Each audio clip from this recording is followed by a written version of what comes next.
Assalomualaikum mikrofondagi zikrumanlar, kechqurunlar xayrli olsun. Men Adil Uyg'ur Tadqiqot institutidan hammanglarga salom yo'llayman. Arabcha institutimizning mudiri, shundaqla Hacettepe Universiteti Edebiyot fakültesi tarix bilimi o'qituvchisi doçent doktor Erkin Ekrem muallimda o'tkazib kelayotgan xalqaro vaziyat va kun tartibi nomli programmamizning yangi bo'limi huzurunuzda bo'ldi. Erkin muallim hoş geldiniz. Hoş bulduk, rahmet. Dünyadaki dağınlıq mətbuatlarının şundaqla xalqaranın küzü Nancy Pelosi'si, yani Amerika Qonun Palatasının başqı Nancy Pelosi'nin ki Asiya ziyareti cümleden Tayvan ziyareti de oldu. Bunu hepimiz yakından küstük. Yani şundaqla bizim kızıkışlarımızda boğan bir hadis oldu. Biz bugünkü programımızda elbette Nancy Pelosi'nin ki ne için Tayvan'ı ziyaret kıldı, yakın ne için Asya'nı ziyaret kıldı bekrak Nancy Pelosi'nin ki hepimizin diqqat tartığan bir sözü. O sözü olsuna bunun için ben dünya rehberliğinin ki Tayvan'ı ziyaret kılışıga arzu kılman, yani müştabılık işinmen degen sözüydü. Bu hakikaten bir mühim söz dep qaraymiz. Çünkü bu söz belki Tayvan'ın ki müstakil buluş yolundaki bir basqış mı, yoki bir qadam mı, o'shanga bir zemin sharoit yaratib beradi degan savollarni paydo qildi. Bundan boshqa hammanglarga ma'lum bo'lgandek, Xitoy Tayvanning atrofini 5 deb nuqtadan qurshab olgan bo'ldi. Hatto bugun Tayvan dengiz havo tabaligida aeroplanlarni uchirib qilgan bo'ldi. Shundoqla raket atqan bo'ldi. Bu raketninki Yaponiya dengiz tabaliga tushganligi xabar qilindi. Erkin ma'lum biz Nancy Pelosi'ning nima uchun Tayvanni ziyorat qildi yoki nima bo'ldi degandan bekroq şu Nancy Pelosi'nin ki bundan keyin dünya rehberi Tayvan'ı ziyaret kıldı, müştabılık işinmen degan sözü bir siz qanday düşünürsünüz? Şimdi bir yerde ben şundak cık tosaklıklara karşı, şundak kıyınçılıklara karşı ben ziyaret kılalıganlikim, başkalarıma asan kılalaydı degan mana çıktı. Bundan başka bu Tayvan'ın ki şu demokrasi, erkinlik degan şu tüzümle kanunun üstünlüğü degan bu tüzümünü qo'llab qilish bütün dünyadaki ve bulupma G'arb dünyasınınki qo'llab qoldigan bir vazifa deydi. Shuningga bu Tayvanninki hozirgi men degan demokratiya tüzümünü qo'llash uchun boshqalarima kelsin deb da'vat qilgan. Aslında bu Nancy Pelosi'ninki kelishdan avval bazı devletlerin ki siyasiyonları, emeldarlarını kelgen aslında. Misalga, şu 2020'de 8. ayda Amerika'nın ki Suriye ministri Azar degan adam Tayvan'a kelgen. Yani şu sağlamlık hakkında qanday hamkorlik qilib bo'ldi degandek. Bu hem de hayvanını Birleşken Devletler Teşkilatı'nın a'zoligidan chiqib o'tgandan beri yüksek seviyedeki bir ziyaret buldu. Çünkü hemimiz bilimiz bu Xitoy aslında bir şart koydu. Yani Xitoy bilan diplomasiya munosabat qurganlar Tayvan bilan qat'iyan qurg'un bo'lmaydi. Bo'libmi siyosiy munosabatlar, rasmiy munosabatlar qurg'ilib bo'lmaydi. Bunun için şu 2020'de bu Çekya devletinin ki temsilciler meclisinin ki reisi olan Vestri Çil degan bir kişime şu Tayvan'ı ziyaret kıldı. 2020'ge kelgan chaqda jiq devletlerinin ki adamları yani bulup Amerika'nın ki jiq qatnashdi. Misalga Amerika'nın ki tashqi ishlarga mas'ul bo'lgan guruhning ki reisi bo'lgan Menendez degan adamlar Tayvan'ı ziyaret qilgan. Yani şu yılning 7. ayda Yevropa parlamentosunun ki muavin reisi bo'lgan bu Nicola Beer degan hanımı yani ziyaret qilgan Tayvan'ı. 6. ayda Litvanya'nın ki şu iqtisodga mas'ul bo'lgan muavin ministrime biyege Nilupusina degan kişimi biyani Tayvan'ı ziyaret kılgan. Hatta şu Litvanya'da Tayvan'ın ki temsilciliğine kuruş nima qabul kılgan. Şununla bu Nancy Pelosi'ninki kilişiden evvel müştakçı nimeler kilişki başladı. Tabii bu Tayvan'ınki heyetlerime Avrupa Birliği'ni ziyaret kıldı, bazı Avrupa devletlerini ziyaret kıldı, Amerika'nı ziyaret kıldı degende aslında bir yolla asta içili atattı. Ama Xitay'ınki kızıl sızıkka destigen buldu, yani hazır ben degen ziyaretler. Fakat Xitay belki yukarı degen ziyaretlerini to'siyamadı. Ama Nancy Pelosi biraz okşamaydı. Çünkü Amerika'nınki devlet reisi ve mavi reisinin ki kegen ayat hem de uzun yıldan beri bu Amerika'nınki siyasetinde mühim rol oynayan 91 yılda Tiananmen'e berip lozungu açkan, yani Xitay hükümetiga karşı demokrasiye kurban bergenlerininki ruhuga karta aşında kılgan bir ayol. Şununla bu ayolning kilişi okşamaydı. Bu kilişten evvel mi biraz bulgul buluşka başladı. Şununla bu Xitay bu da bununki kilişini to'siyamasa, Pelosi'ninki kilişini to'siyamasa, ebeki degen kızıl sızık derse yenjilip tügeçti degendir. Xitayning gipimi ötmeydigan bo'lib qoldi. Şununla bu Pelosi'ninki şu kilişten evvel aslında bugünkü Amerika'nınki medyada çıkan haberi qargan çağda Amerika hükümeti Xitay hükümetiga bunu iniqtaptı. Yani Pelosi'ni biz to'xtatamaydigan şeyimiz, o özü bargan şey dedi. Yani Xitay bunu bilgen ama ziyaretge chiqadigan vaqtida Tayvan degan Tayvanni ziyaret qilamiz degan gapni demaganda şunun Xitay'ı kütüp turgan. Ama Malezya'dan yo'lga chiqib, başta janub tarafga qarab uçtu. Tayvan onunki sharq shimolda qoldi. Sharq shimol qarab menish emas, başta janub qarab mangdi. Hech kim bilemedi bu nega ketib bordi. Çünkü o Taybeyga emas, yani Sungshan aydırımga emas, başka bir yer ketib bordi. Keyin ketib yetib, tuyuqsiz shimolga qaraplı mangdı.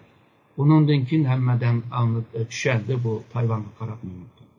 Aslında Tayvanlıqlarma bilib bo'lgan, çünkü mehmonxonalarning oldini to'saydigan, nima saqchilarninki to'sishi, nima aydırımdagi bir jiddiyatlar, ondan keyin Tayvanninki aeroplanlari uçup tushishi degandek bir normal bir ahval var. Yani Tayvan'da ma'lumdu aslında. Bununki Pelosi'ninki ziyareti Xitay'ninki açığını keltirgende nurg'un bir gaplarni dedi. Bu yerda ma gaplarning hammasini berilmada qisqa so'zlab bersam balki Xitay'ninki inkasini texmi yaxshi tushuna olamiz. Misolga Hua Chunying, yani Tashqi ishlar ministrligi so'zchisi, bu Pelosi'ninki Tayvan'a berishini o'g'irlikcha va'da degan gapni ishlatdi. Santaydi. Aslında bu hamma odamga aniq ochiq oshkor ketib bordi u yerga qarab. Demek ki bununki ziyaretini o'g'irlikcha beryotdi, qichib beryotdi, yushrin beryotdi. Yani bir qo'rquv bor degandek bir ma'no chiqdi. Ondan keyin bu yine Tashqi ishlar ministrligi so'zchisi Zhao Lijianninki degini, agarda Pelosi'ninki Tayvan'a baralaydigan cesareti bo'lsa, hammamiz ko'zimizni surtib kutmaymiz deydi. Bu yerga gap endi. Cesaretin bo'lsa bir bak biz ko'zlaydiganni ko'zlaymiz degan gap endi. Ondan keyin bu Pelosi'ninki u yerga bir bo'ldi. Pelosi'nin ziyareti amallaşıp başlagandan keyin Xitayninki Tashqi ishlar ministrligi, ondan keyin bu merkez hükümetiga bağlangan bu Tayvan ishlar ishxoni, ondan keyin Mudofaa ministrligi, xalq qurultayi va siyosiy kengashlar 5 idora hammasi tanqid qilib demagan gaplar tamamlandi. Ertesi günü, yani 8. ayının 3'ünde Wang Yi mi dedi? Bu Cunhur'a çekinganlar bolsa ularni cho'qim jazolandiramiz dedi. Pelosi bu Tayvan'a birip çekinip oldu hazır. Kızılsızlıklıma destek yancıvetti. Ama hazır müjdat davadı demdi. Ondan ki yine şu 8. ayının 3'üde Hua Chunying yani Xitay'ın ki Taşqi İşler Ministerliği sözcüsü deydi. Xitay tarafı deydi. Toprakның ki bütünlüğü, ilgilik hukukuğa ilgi bolumuz deydi, sahip olumuz. Her kanında bir çarenin teklif olsun deydi. Ama bu sebepten tüpeyli, yani ziyaretten tüpeyli, Amerika bu Tayvan'ın ki müstakilçi bölgünçülerge signal verip yaratkan bu menfi neticeye Amerikalıklar mesul bulundu. Xitay deydi, diğerligen gibini kılalaydı deydi. Ve özge bolgan işkencinin bolganlığını dep etti. Yani bu Nancy Pelosi'nin ki o Taybey'e düşüşü bile muşu gaplar cereyan oldu. Hem de bu gapga qaraydigan bolsak, nurgun adamlar hem de Xitay çokum qattiq qo'lliq bir siyasetni askeri jetdan, bu jetdan qilgan bo'ldi deb kutgan. Ki aşınçılık oldu. Misalga Xitay'nınki şu medyasında şu hazır pensiya çıktı. Hu Xi Jinping degan bir adam var. Global Times degan bir jurnalnınki baş tehlikeli.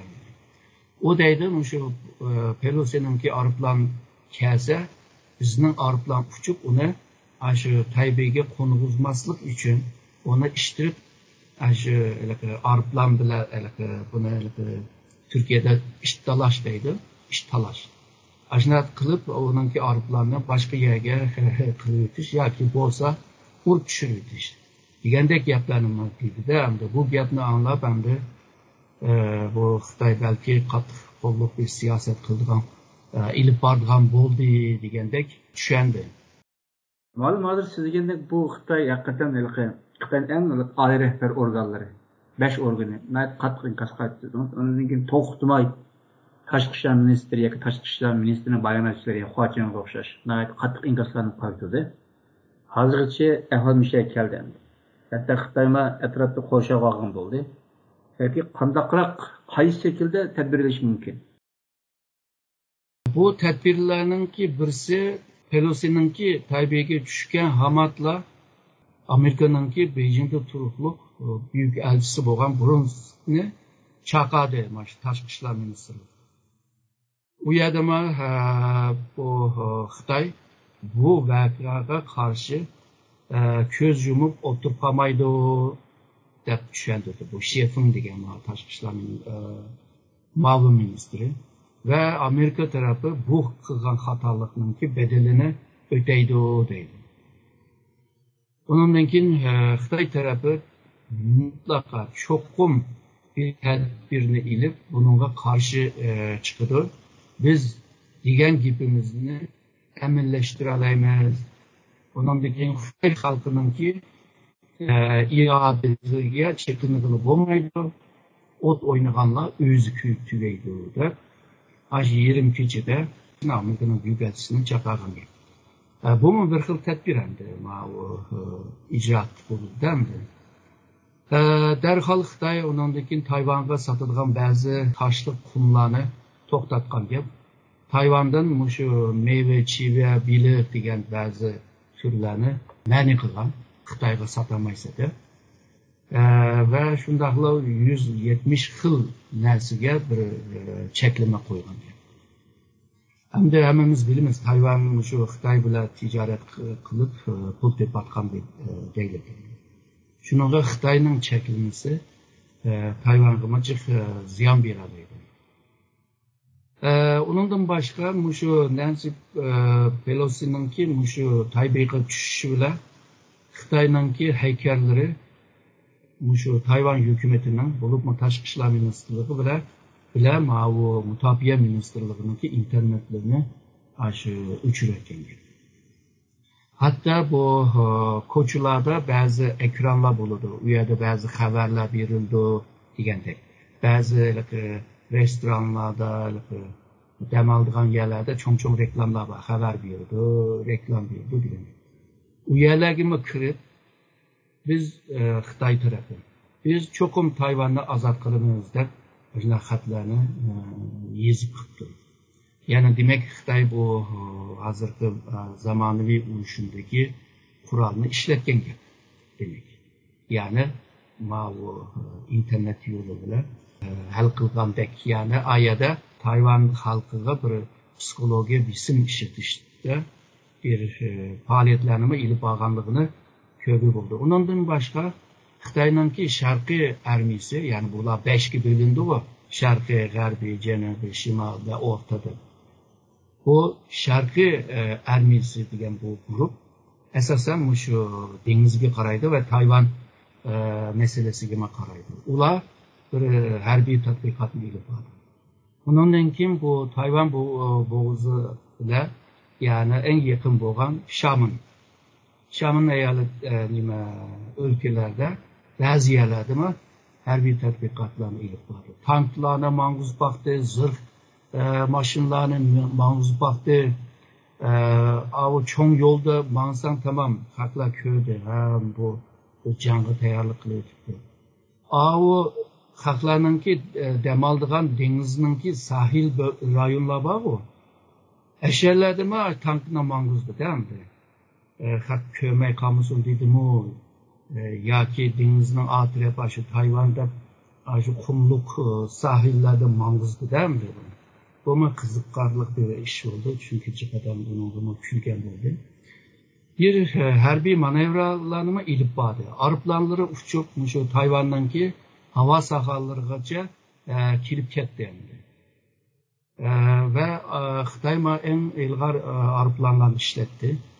Bu yerda Chang 11 deganlar. Undan keyin Rusiyaningki yaxshi bir aeroplan bor, Su-35 deydi. Ularni ishlatgan bo'ldi. Eng muhimi hamda Parshanba kuni boshlagan ve 2 kun evvel bunu e'lon qilgan Tayvanninki etrafdagi 6 rayonda harbiy manevra ilib borganligini e'lon qildi ve bugün Tayvan'ınki saatliğe 3'e yakın bunu başlayan oldu. Yani aeroplanlar, uçar aeroplanlar, kemiler hepsi hareketli ötlendi. Buna 3 gün devam kılmak için. Hazır bu 6 rayonun bölüşü aslında Tayvan'ı tamamen muhasırga ilişki. Şununla Tayvan'ın 16-18 hava yolunu tosuvagan bulundu. Bu yol hem de başka tarafga aylanıp onundaki çıkalaydı degan gap. Bundaqda şu 1-2 saat kechikdi değil o aeroplanlar. Belki mushu degan bütün mushu tedbirler bilan birlikte eğer de bu manevra uzayıp ketmese yakınki bir zamanın içinde hem de Tayvan'a biraz iktisat cihetten ziyan verdi. Xitoy qanchalik 3 kun dedi, qanchalik ep bordi degan meselada hech kim deyamayapti. Hamda Xitoy bu başta bu harbiy bir manevra deb bugün ondan keyin nimdaydi bu harbiy hareketi deydi. Yani askeri hareket.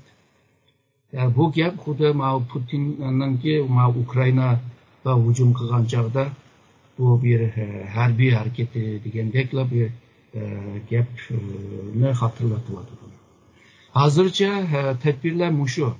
Kelgüsünde kana kıldı bilmeyemiz ama bu Xitoyning algan bu tedbirleri Amerika'daki devletlerge bazı uçurlarını bir vardı. Xitoy muşundaq bir mantıqı bu da Tayvan'ı hal qilmoqchi ekanda degan narsani Amerikaga o'xshab degan. Amerika o'zininki istihbarat ma'lumotlar bilan hozirgi bo'layotgan vaziyatni analiz qilib turib, balki Tayvan bilan bir jang bo'lib qolsa Xitoyning orasida Amerika qanday yardım qila oladi degan planni qurishga bir ma'lumot bo'lyapti. Uchib bergandek bo'ladi. Ma'lum bu albatta bu hem Tayvan hem Amerika Nancy Pelosi bo'lsa Xitoyning mana shunday hem harbiy jihatdan hem iqtisodiy jihatdan siz degandek tedbirlarni olganligini bilmay qolmaydi emas. Cho'qim bildi deb o'ylayman. Nechimiz taxmin qila oladi. Taxminlar balki to'g'rilik nisbati yuqori bo'lishi mumkin. Chunki bu Amerikadagi cho'ng siyosatchilar yoki analistlar Nancy Pelosi berib qo'ygan taqdirda biz Amerika hukumati bizdan bunday tedbirlarni olamiz, Xitoyning mana qildiganligini oldin taxmin qila olamiz degan naydan aniq gaplarni qildi endi. Hozir siz deganda Xitoyning shuncha harbiy jihatdan, iqtisodiyatdan Tayvan qaratgan bu tadbirga qarshi Tayvan yoki Amerika hukumati nimalarni qildi yoki nimalarni qilmoqchi yoki nimalarni qilyotidi?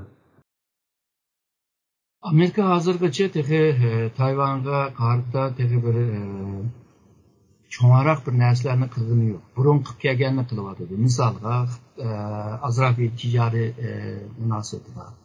Bundan keyin Tayvan shu chip deydigan yerim o'tkazuvchi degan texnikani Tayvanliklar yaxshi qiladi buni.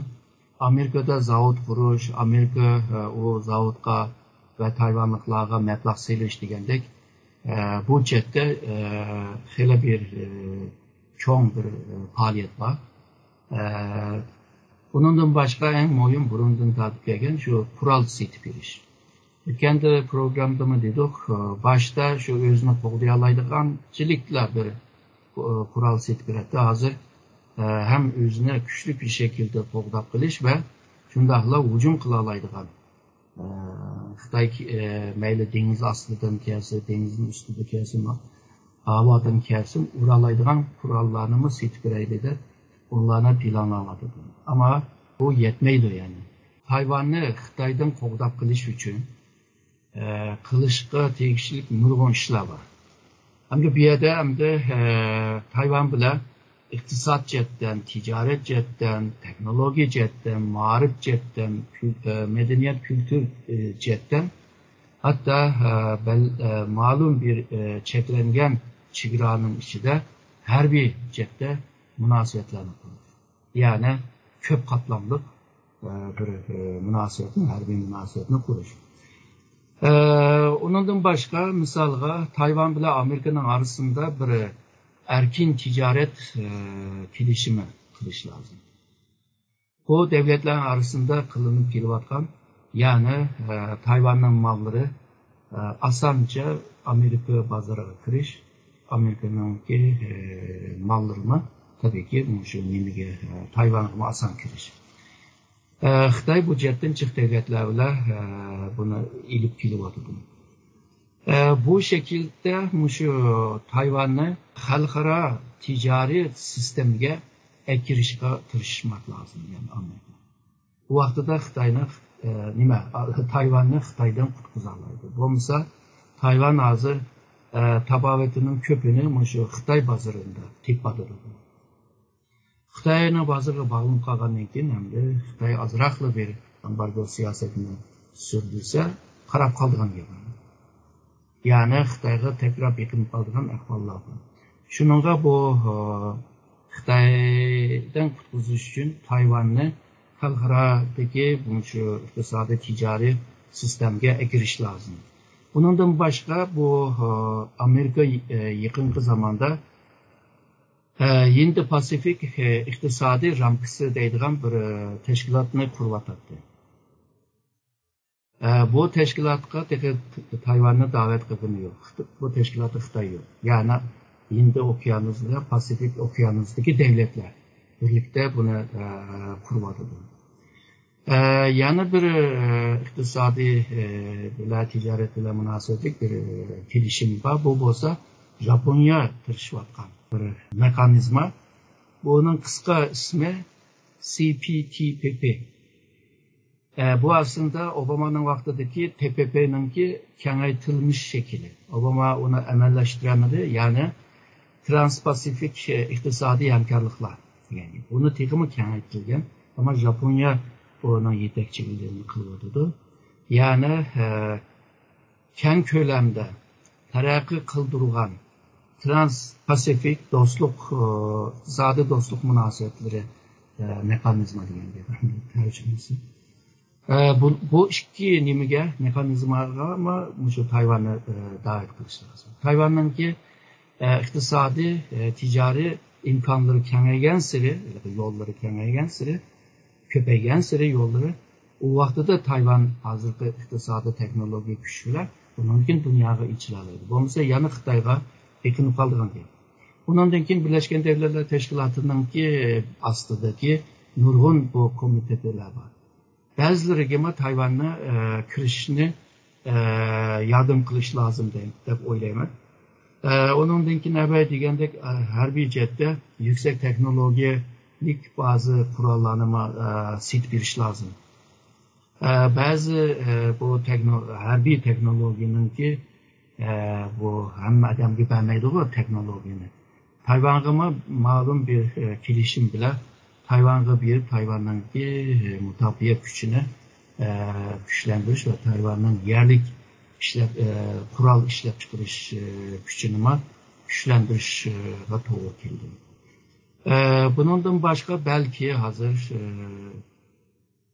Janubiy Koreyada va ba'zi davlatlarda Amerikaning qurayotgan bir roketga qarshi bir sistem, bir sistem.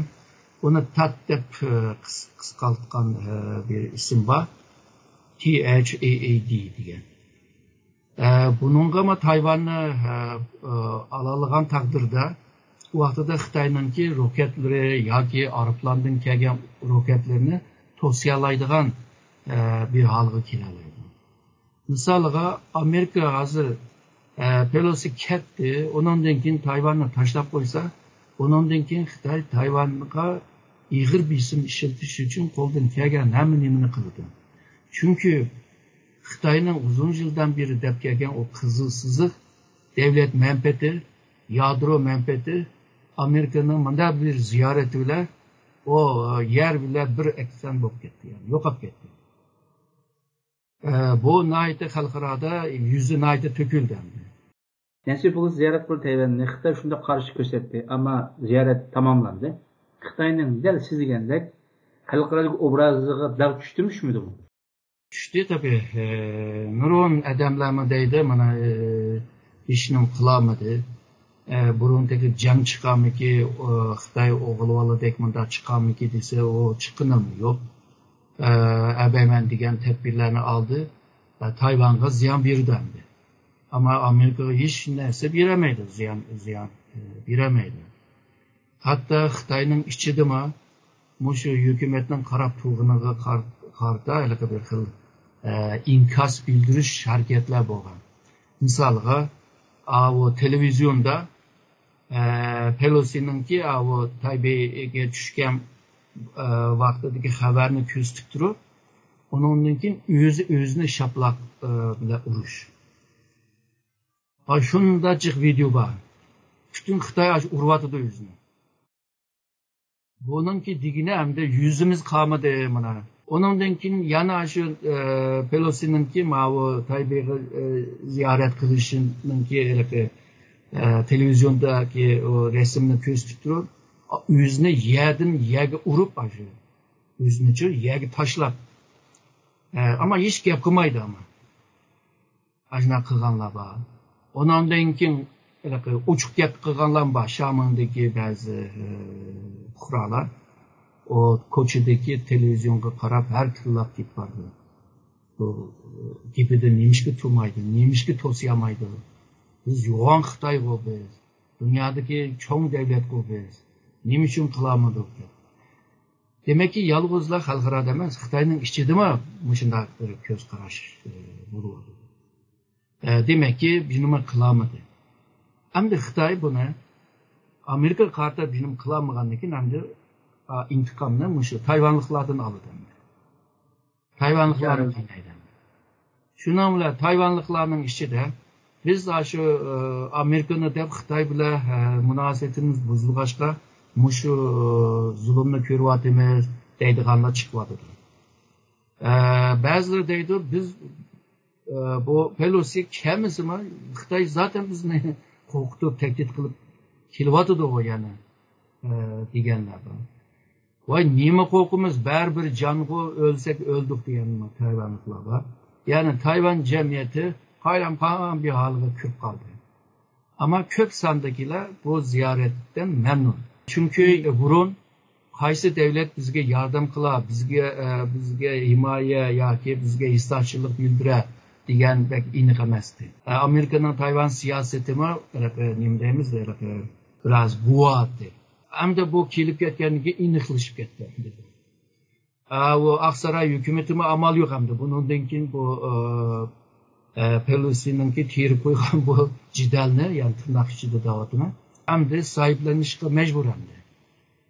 Bu jihatdan hamda Tayvan xalqimi memnun qolgan ko'p sonda bor.